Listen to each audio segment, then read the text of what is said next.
Buenas noches, saludos cordiales, gracias por acompañarnos. Semana complicada la que concluye hoy domingo. En Quito podríamos decir que se han unido todos los demonios. Apagones, sequía, incendios, en fin.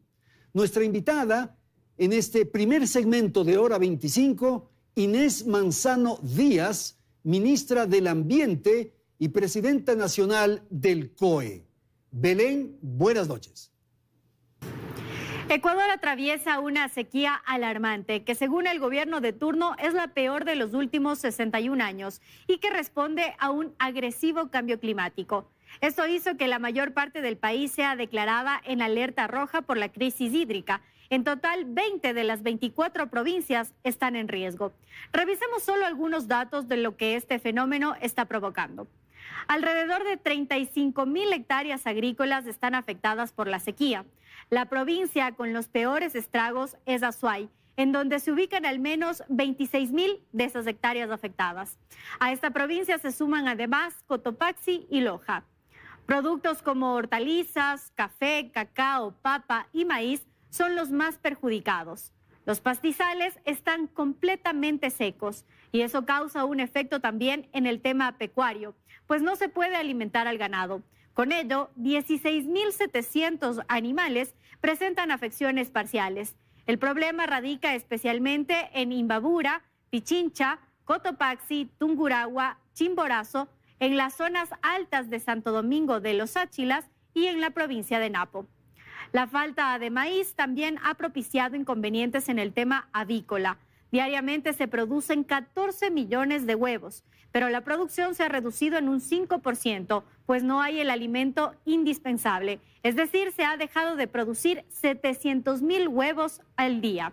Y a esto hay que sumar la afectación por los incendios forestales, que entre enero y septiembre han consumido ya más de 30.000 hectáreas y dejan 13.000 animales muertos. Con este complejo panorama, ¿cuáles son las salidas?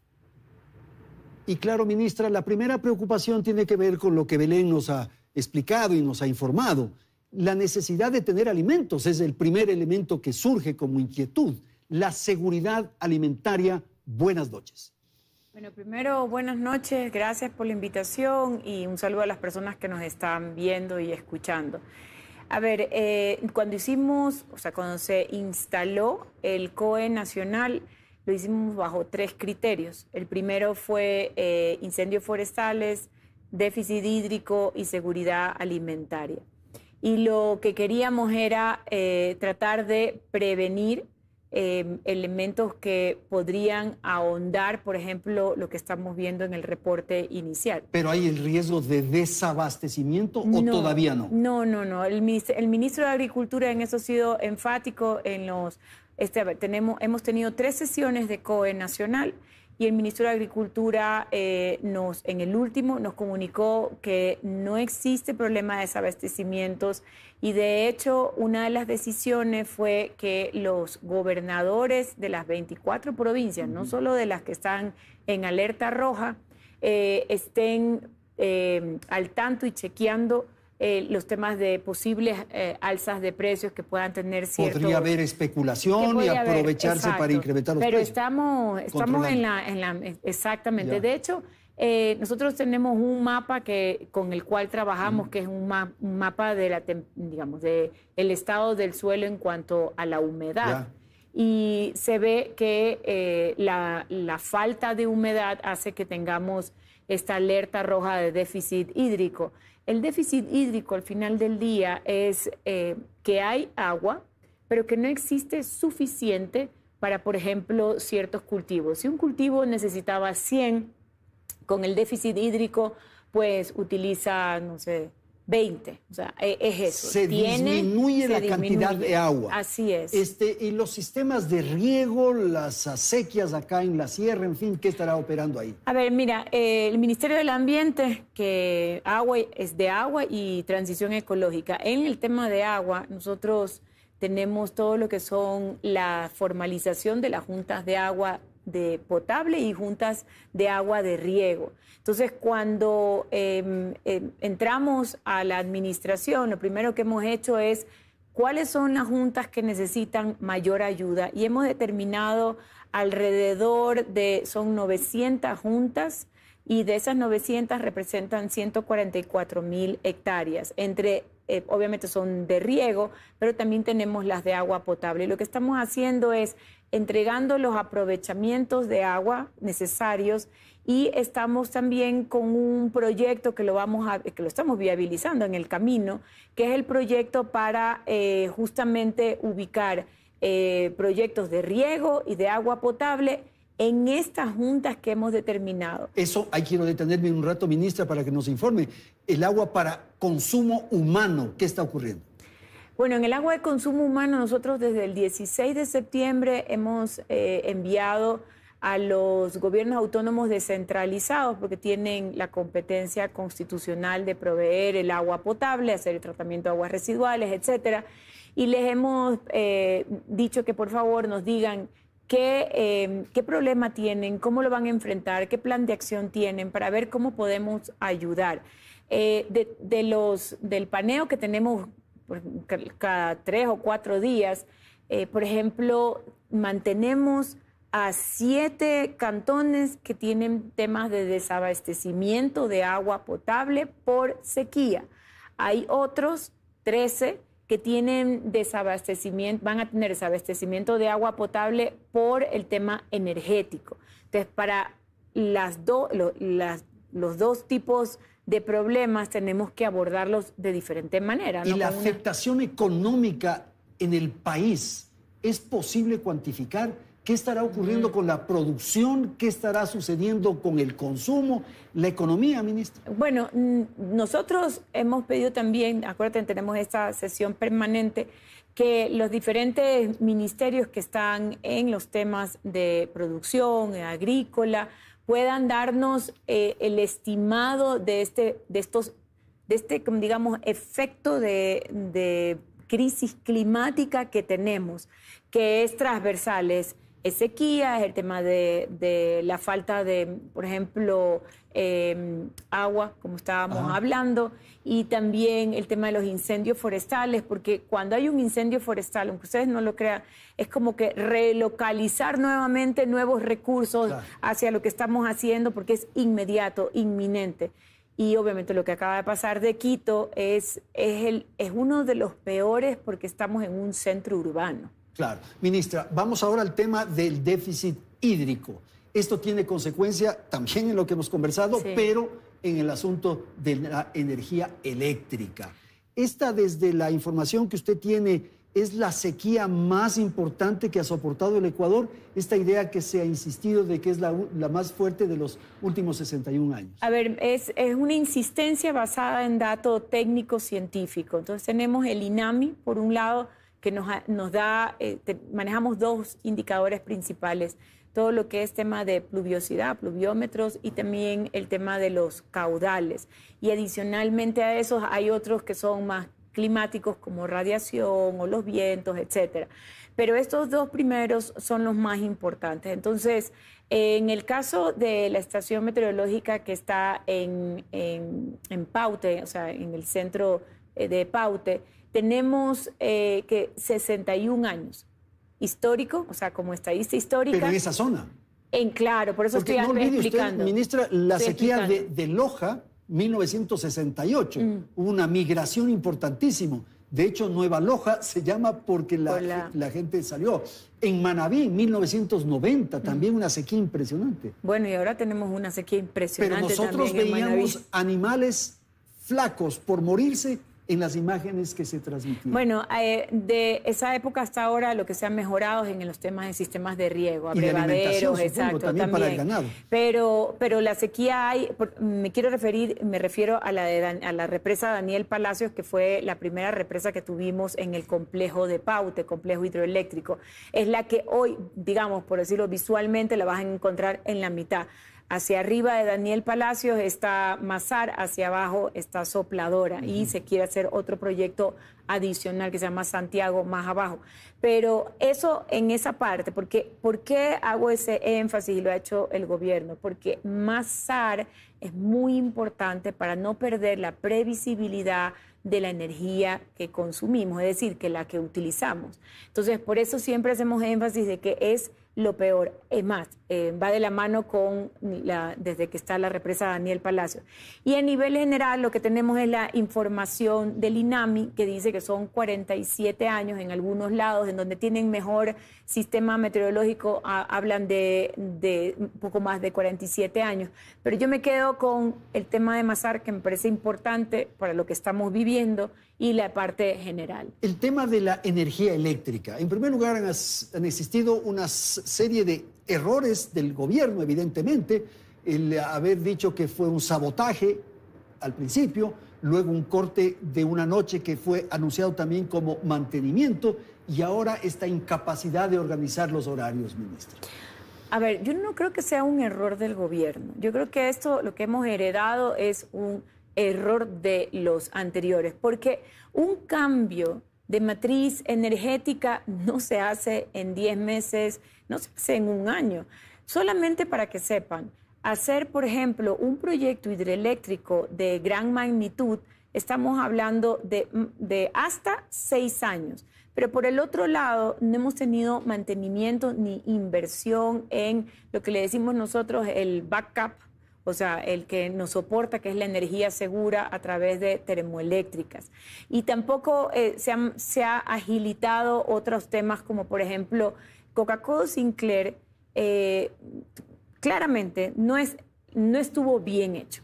Y ahora tenemos problemas de sedimentación. Entonces, cuando hay estas lluvias increíbles, claro, uno dice va a estar al máximo de potencia. No puede estar al máximo de potencia porque la sedimentación daña las turbinas. Entonces, eso de ahí tenemos que, nosotros como Ministerio del Ambiente estamos viendo planes de restauración en esa parte.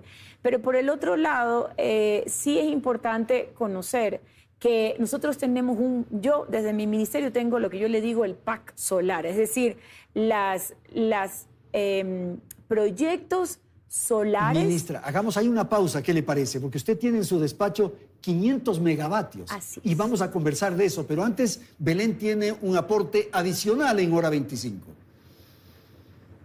La crisis climática que atraviesa el país podría reducir el Producto Interno Bruto hasta 4 puntos porcentuales hacia 2050 si no se toman acciones urgentes. Según el informe sobre clima y desarrollo del Banco Mundial, Ecuador necesita invertir entre 2025 y 2050 un promedio de 3.700 millones de dólares anuales en mitigación y adaptación climática. El informe además señala que las condiciones climáticas, geográficas y socioeconómicas hacen que el Ecuador sea especialmente vulnerable a fenómenos naturales como sequías o inundaciones, temas que incluso se intensificarán aún más en los próximos años. Los mayores impactos de ese escenario, señala el documento, se sentirán principalmente en la infraestructura de transporte, en la actividad económica por continuas interrupciones y en la producción agrícola. ¿Estamos preparados para ello? En un país con una difícil situación económica, ¿se están destinando los recursos necesarios para este tema? Y quedó pendiente entonces esos 500 megavatios que están en su oficina, ministra. Es verdad, o sea, no están en mi oficina, ya quisiera tener en mi oficina pero y llevárselo. Pero usted tiene la posibilidad de sí asignar, de conceder las licencias ambientales. De acuerdo. Y eso funciona. Y nosotros tenemos alrededor de 9 proyectos de energías renovables, solar, y todos están, bueno, no todos, ya hay una licencia que hemos otorgado y los otros necesitamos que paguen la tasa para la emisión de la licencia ambiental. O sea, yo estoy lista, el inversionista que ahora tiene que ir pagar la tasa administrativa y poder emitir la licencia ambiental. Y hay un proyecto en especial que es el de Tabacundo Solar, en el que todavía no se ingresa la información. Pero yo creo que eso, con lo que estamos hablando, es un tema de animar a la inversión para que pueda hacer este tipo de proyectos. ¿Estos proyectos son alrededor de qué, por ejemplo? ¿El tema solar que ya he mencionado? Es solar. ¿Viento también o no? No, yo tengo solo solar. Ahorita tengo solo solar. Y ahí vamos a tener 500 megavatios. Sí. Es bastante, ¿ah? Sí.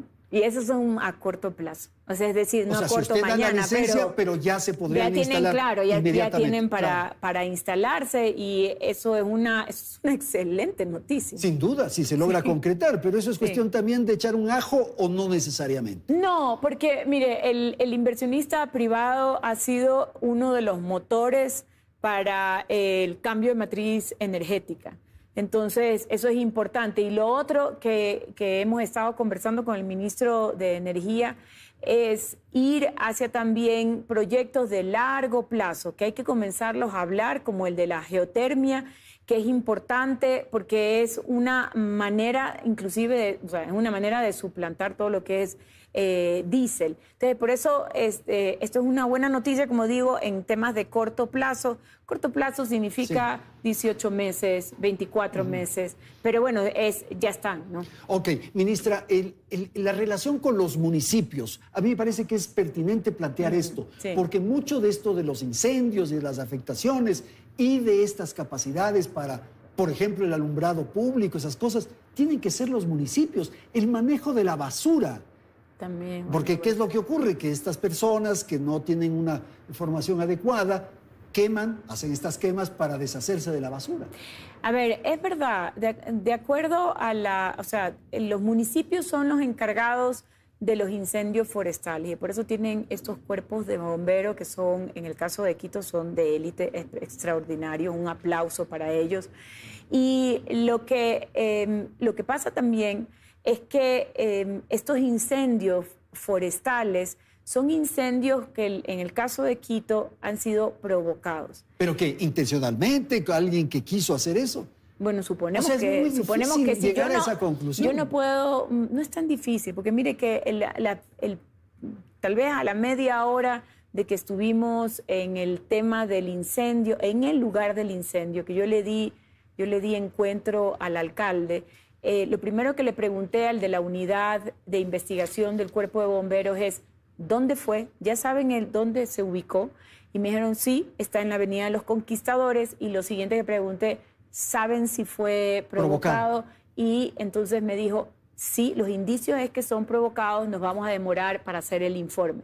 En ese momento, yo me acuerdo que estaba yo con el ministro de Gobierno, nosotros hicimos la llamada al presidente y el presidente dijo, inteligencia policial, inteligencia militar, que se pongan a coordinar con el área de investigación de bomberos. De ahí que ha ido caminando y con la rapidez del caso. Nosotros como Ministerio del Ambiente ayer fuimos a entregar un informe que nos estaba pidiendo en Fiscalía. Entonces, está caminando y avanzando. Yo no te puedo decir yo no me puedo atrever a decir el tema de doloso, pero sí puedo, con lo que hemos visto y toda la información que tenemos, son incendios provocados que deben que debe de caerle todo el peso de la ley. Sin duda. Porque un niño de 11 meses con quemaduras es imperdonable. No hay derecho, esto es absolutamente cierto. Ahora, la prevención, no es preciso llevar adelante ofensivas, campañas, tener estos guardabosques, ministra, que habían en el pasado, poblaciones, comunidades que estén atentas, que puedan denunciar y que podamos enfrentar esto antes de que tengan la magnitud de lo que ha tenido esto. En efecto, o sea, lo que tenemos que hacer es tener una buena formación de los bomberos. Los bomberos se forman en diferentes cosas, claro, ¿no? Para sustancias químicas, temas forestales, bomberos en general. Y nosotros como Ministerio del Ambiente tenemos los mejores brigadistas en el control de fuego porque están trabajando, son justamente los guardaparques y que trabajan, claro, en las áreas protegidas. Entonces nosotros llamamos a nuestros brigadistas que estaban en las áreas cercanas a Quito, desde Pululagua, Paso Ochoa, Cayambe-Coca y un par más, en los cuales les pedimos, vengan acá y ayúdennos.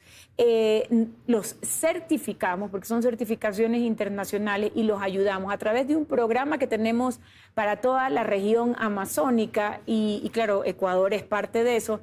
Y luego los bomberos también que son de élite son los de Riobamba y Ambato que acudieron. La Guagre también acudió. O sea, en verdad se vio una unidad sin duda, en este tema y sí hay que prevenir. Falte algo. Algo falta. Lo que falta es cortafuegos, falta prevención, monitoreos electrónicos, usar la tecnología. Sí tenemos. Mira que el INAMI saca mapas de calor todos los días. Te saca el mapa de radiación y 3 veces al día tiene imágenes satelitales, 8, 1 y 4 de la tarde, donde tienes la imagen de dónde puede haber en ese momento incendios que se están formando, y más el mapa de calor te da indicios. Entonces lo que nosotros rogamos es, por favor, tienen que utilizarlo.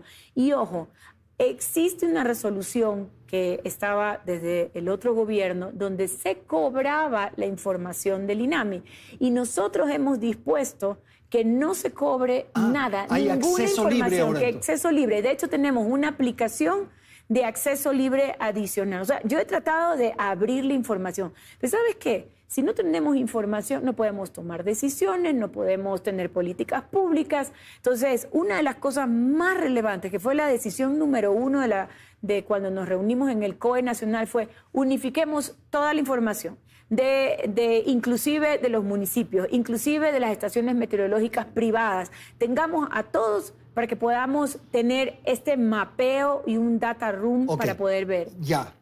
Ahora mismo tenemos que buscar o llevar adelante la siguiente etapa, que es la reforestación, la recuperación. Que es una etapa muy linda porque ayer en la reunión que tuvimos con el señor presidente nos dijo, lo primero que dijo fue todo lo que requieran para un plan nacional de restauración integral, de restauración de paisajes. Nosotros hemos tenido por ejemplo, en el Distrito Metropolitano tenemos especies introducidas y necesitamos aprovechar en este momento, hacer esta restauración, pero con especies nativas. Hacer cortafuegos, o sea, hacer algo precioso, que la gente se entere. Y voy a decir algo más. El Instituto Nacional de Biodiversidad, adscrito al Ministerio del Ambiente, así como el INAMI, nos hizo un paneo de qué es lo que había en estas zonas y en esta zona del incendio. Existían 600 especies, entre anfibios, insectos, era lo que más había, como 146 especies de insectos, aves, hongos, o sea, hay de todo. En realidad, nosotros somos un país muy rico, biodiverso, pero en la manera en que está tal vez mal planificada, la prevención no se la ha tomado en cuenta, etcétera. En este momento evidenciamos, y por eso quiero decirlo, lo que estamos perdiendo. Seguramente hubo una migración, pero no lo sabemos. Sí, ahí murieron probablemente, pero por suerte ya han empezado las primeras lluvias, ministra. Sí, de verdad que sí. Que si así llueven, que no escampe. Le agradezco muchísimo la participación suya esta noche aquí en Hora 25. Vamos a hacer una pausa y enseguida volvemos para provocar un diálogo, para provocar un análisis y comentario sobre la situación en general del país en el ámbito de los incendios, de la sequía y de la política. Ya volvemos.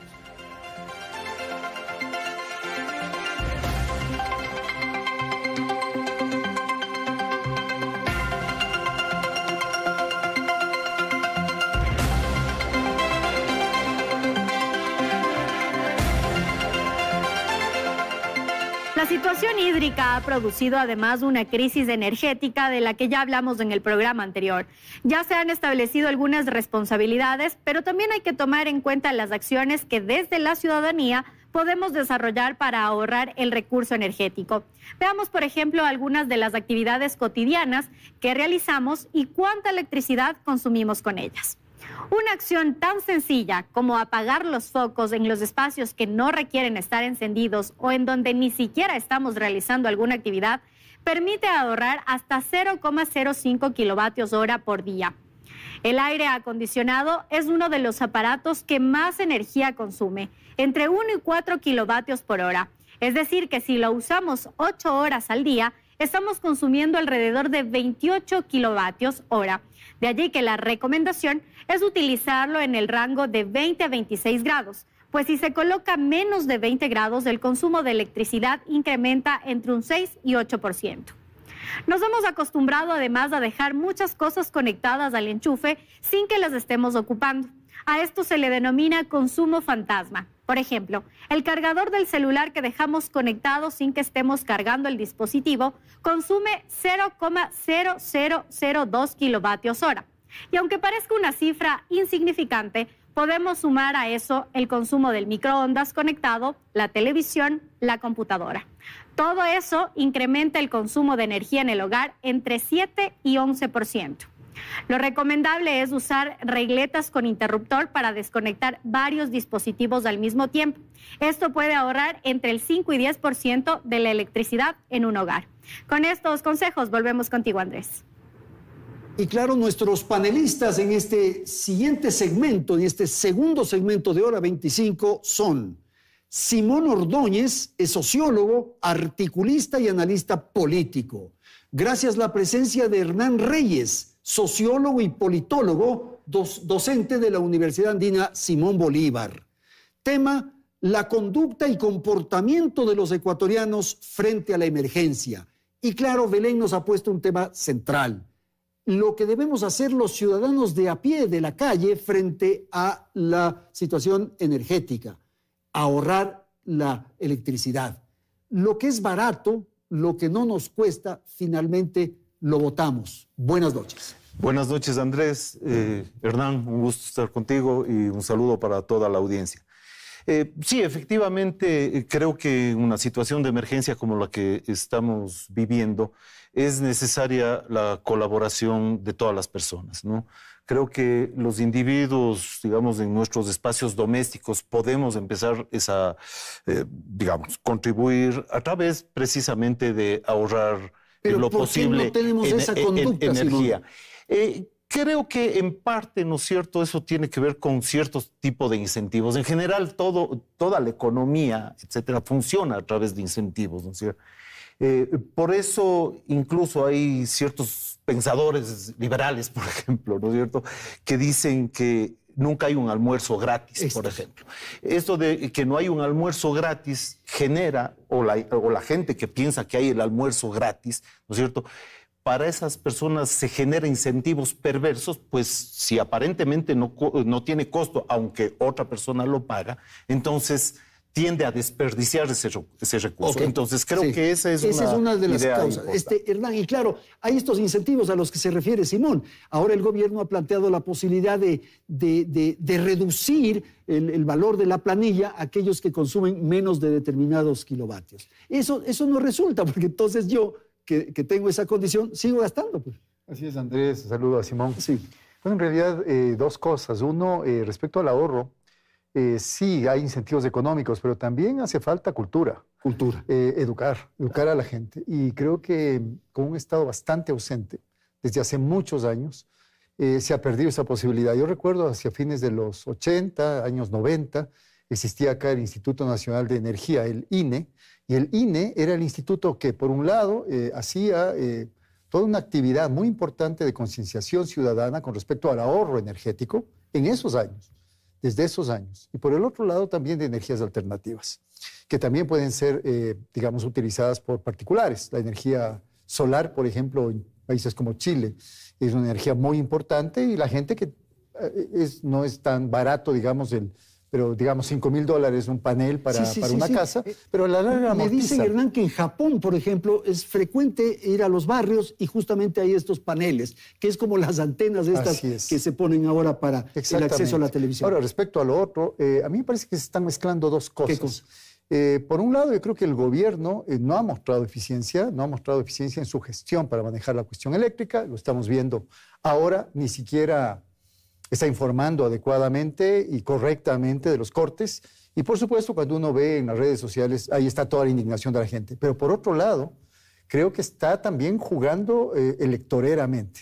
Y digo esto porque eso de no querer, o mejor dicho, decir que no va a cobrar las planillas bajas de un porcentaje de gente como para que la gente esté más tranquila, a mí me parece que no es de ninguna manera una salida ni medianamente lógica. Ok, la mediocridad, la informalidad, el subdesarrollo, se expresa justamente en estas tragedias, pues, Simón.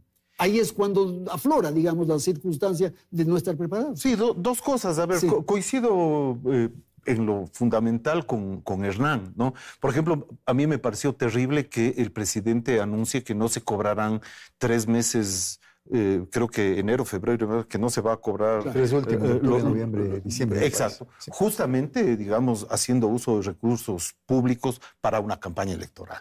Eso me parece además un incentivo perverso, como el que hablaba hace un momento, y que también efectivamente genera o está en medio de esta mediocridad en la que estamos de alguna forma viviendo, ¿no? Pero ya volviendo un poco al tema energético, aparte del ahorro, ¿no es cierto? Yo creo que el enfoque en general, el enfoque que está teniendo el mundo y también este gobierno, en este caso, sobre el tema de esto que llaman el cambio de la matriz energética, ¿no es cierto? Creo que el enfoque no es precisamente el adecuado. Y yo creo que hay muchos estudios que muestran que es necesario seguir dando el lugar que tienen a las energías fósiles, ¿no? En eso, por ejemplo, eso entra en contradicción con lo que pasó cuando votamos por el tema del Yasuní, por ejemplo, ¿no es cierto? Hay que seguirle dando importancia a eso porque solamente las energías fósiles han logrado desarrollar al mundo y generar la prosperidad que tienen. Tenemos capacidades hídricas importantísimas que hay que aprovechar. No hay que desaprovechar esa, porque además esa es una, digamos, de las que serían energías sostenibles, claro, sustentables, limpias, ¿no es cierto? Pero si nosotros nos exponemos de esa forma al clima y al ambiente, nos pasa lo que nos está pasando en este momento.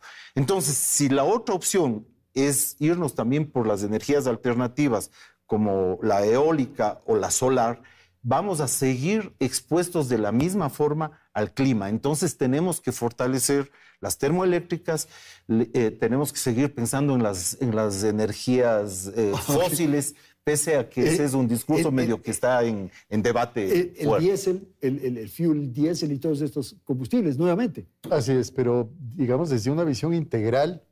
Y escuchando expertos, estoy pensando en Carlos Larrea, que es un experto en el tema energético, sobre todo en el tema petrolero.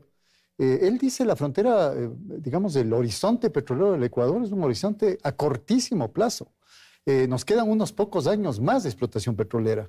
Ecuador no es un país pródigo como quizá Venezuela o los países de Medio Oriente.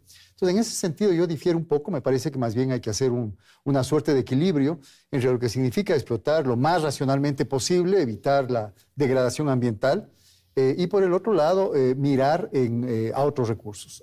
Ahora, de hecho, el país no puede seguirse enancando en una economía petrolera. Eso... Y lo peor del caso, la minería, que es el otro recurso que podría eventualmente también dar ingresos al país, porque no, en cambio ese no da energía, da ingresos. Tampoco, creo yo, en la medida en que vemos que se ha desarrollado en otros países y sobre todo frente a una debilidad estatal como tiene el Ecuador ahora, yo creo que tampoco va a ser demasiado buena que se diga. Lo que sí está claro es que creo que es importante respetar al ambiente. Creo que es importante entender que hay una correlación entre lo que estamos viviendo, todos los demonios juntos, como se suele decir, y la posibilidad de tener lo mínimo y lo básico, porque si ahora no tenemos energía eléctrica, no hay capacidad de consumo, no hay capacidad de producción, no hay capacidad absolutamente de nada. Creo que son... Se paraliza el país. La afectación económica... Absolutamente. Es evidente. Es mayúscula. Es mayúscula. Hay un desempleo enorme, Simón. Hay que hacer todos los esfuerzos para tener energía. Totalmente.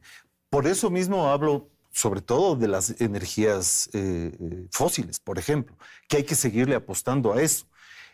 Porque además hay estudios, digamos, este momento la energía eléctrica representa apenas el 20 o el 19% de la energía que se consume a nivel mundial, ¿no? Entonces no hay ninguna energía tan densa.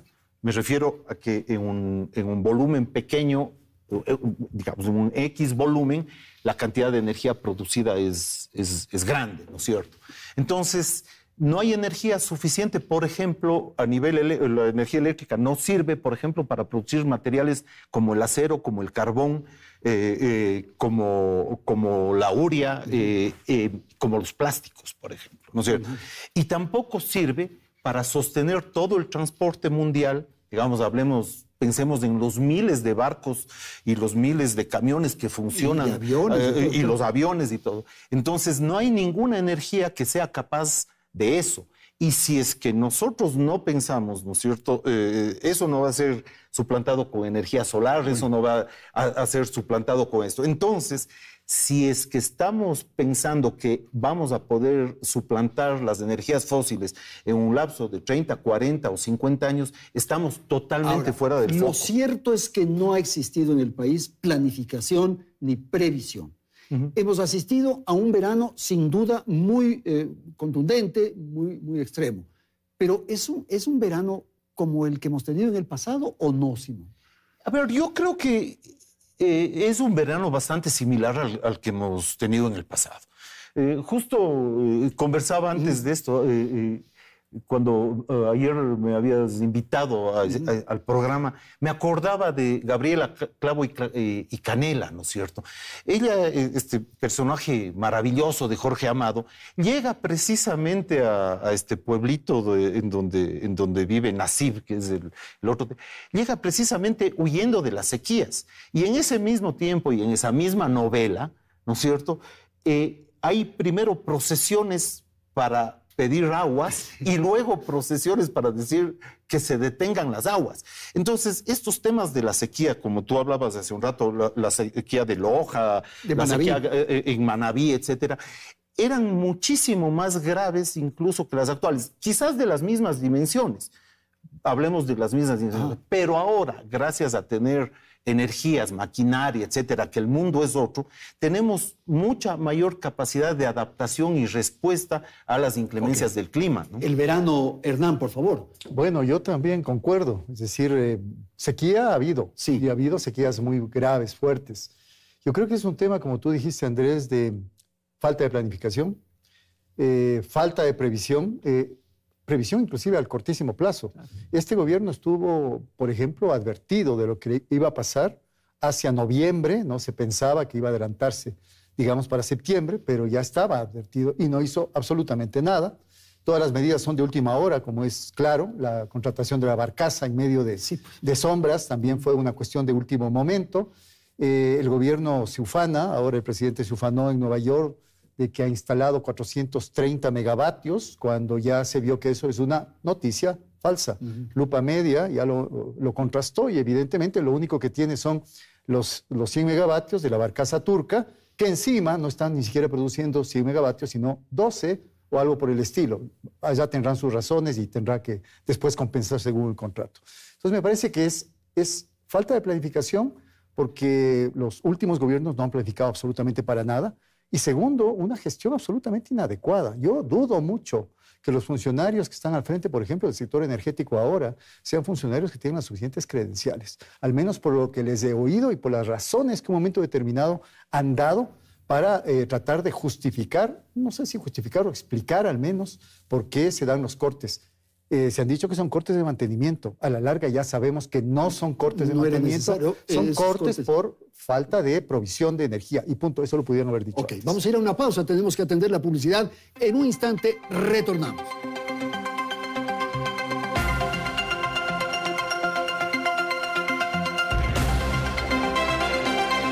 Vamos entonces a este segmento, el tema de la política y estos asuntos que hemos atravesado, que hemos vivido. Hernán fue crítico en el segmento anterior respecto a la inacción del régimen para atender esta emergencia.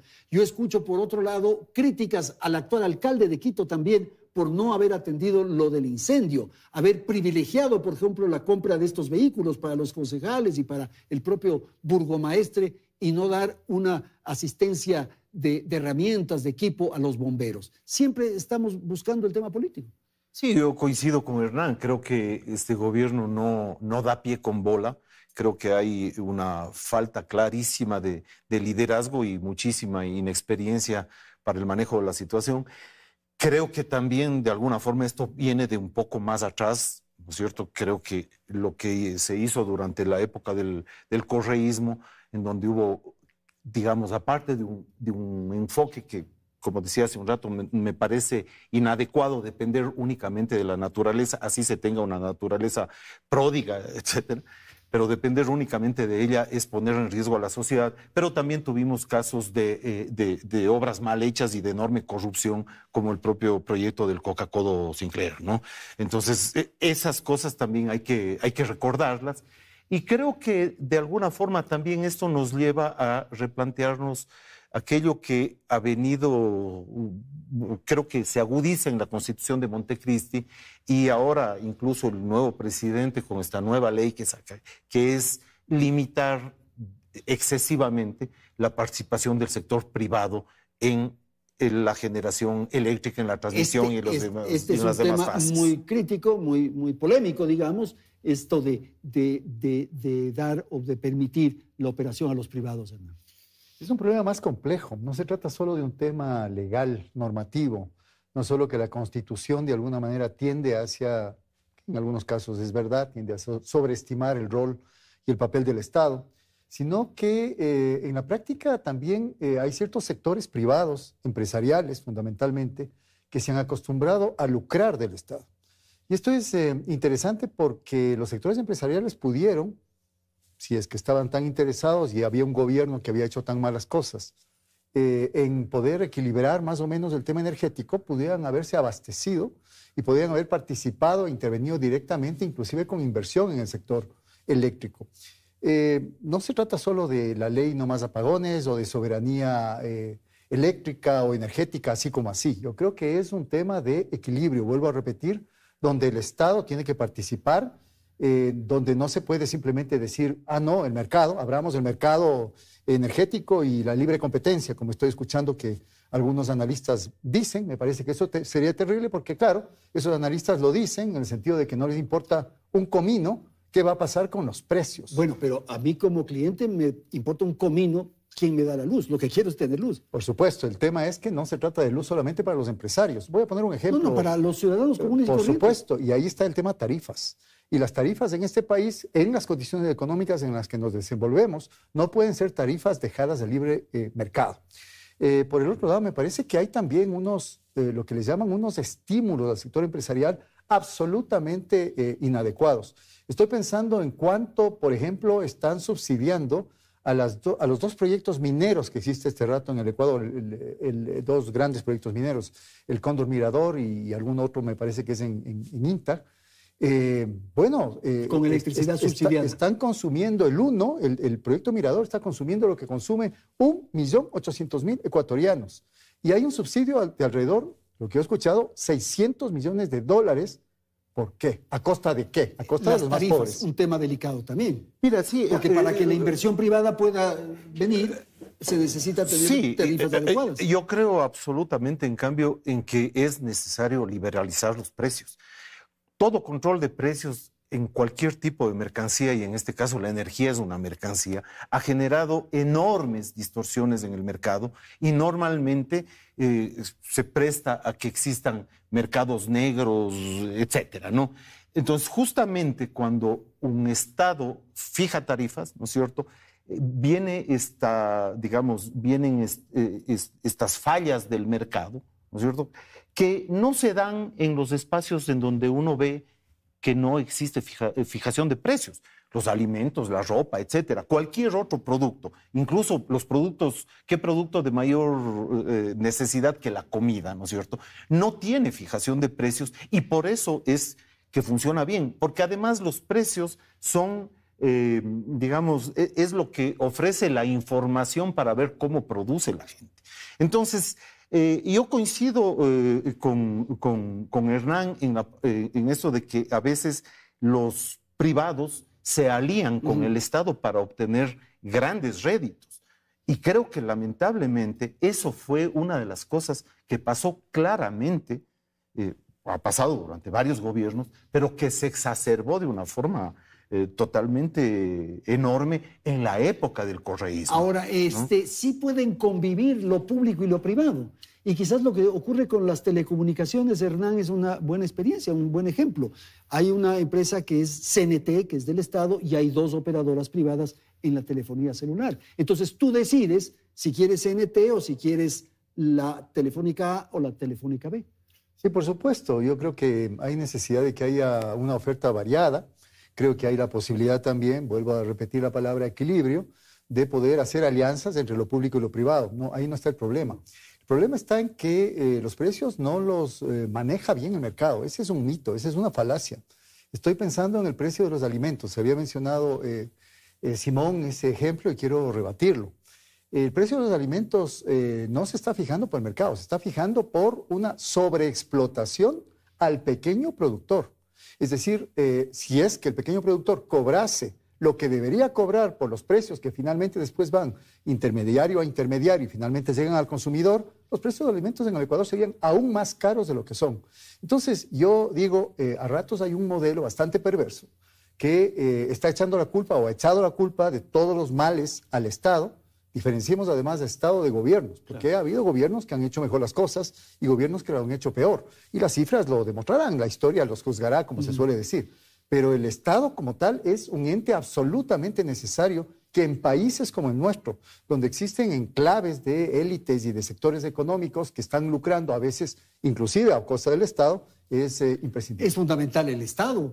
El Estado es necesario para que las veredas de las calles en nuestra ciudad estén en buenas condiciones, para que controlen la informalidad en la minería. Yo pienso que el Estado básicamente tiene obviamente que mantener los temas de justicia, de seguridad, etcétera, incluso en algún momento posiblemente hasta de salud y educación, pero intervenir sobre la economía y intervenir sobre los precios normalmente ha generado escasez, ha generado mercado negro, etcétera. Al contrario de lo que dice, de lo que dice Hernán, ¿no es cierto?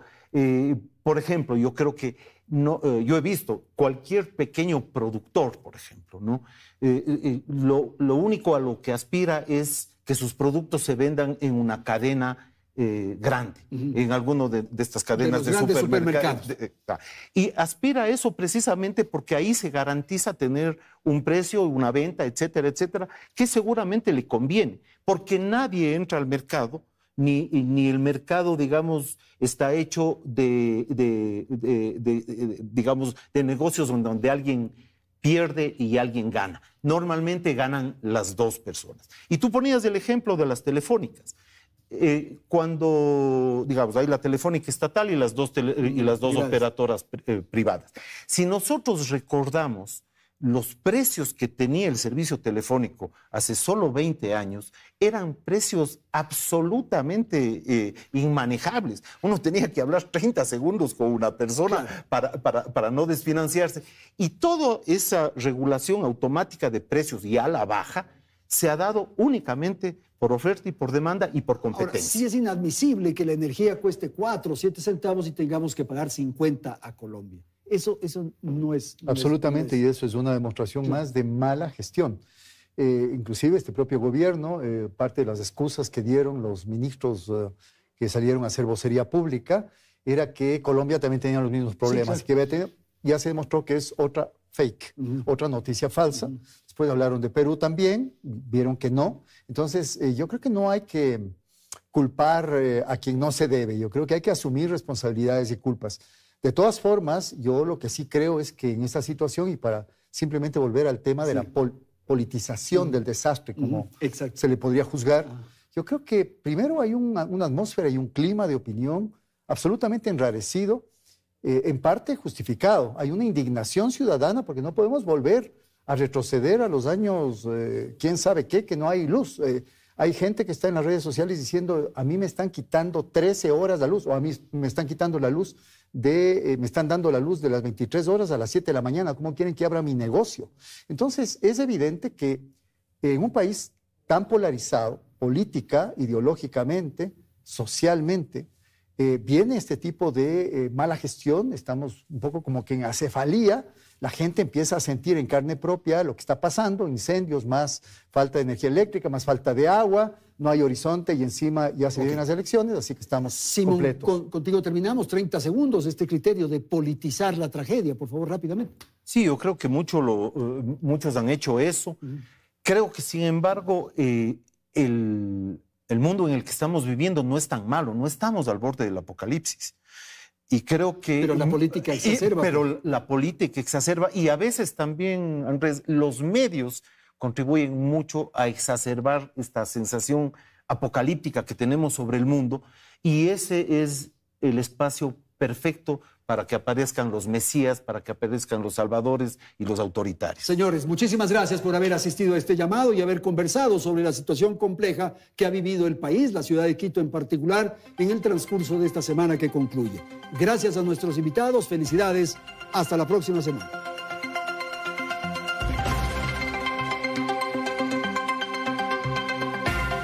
Teleamazonas.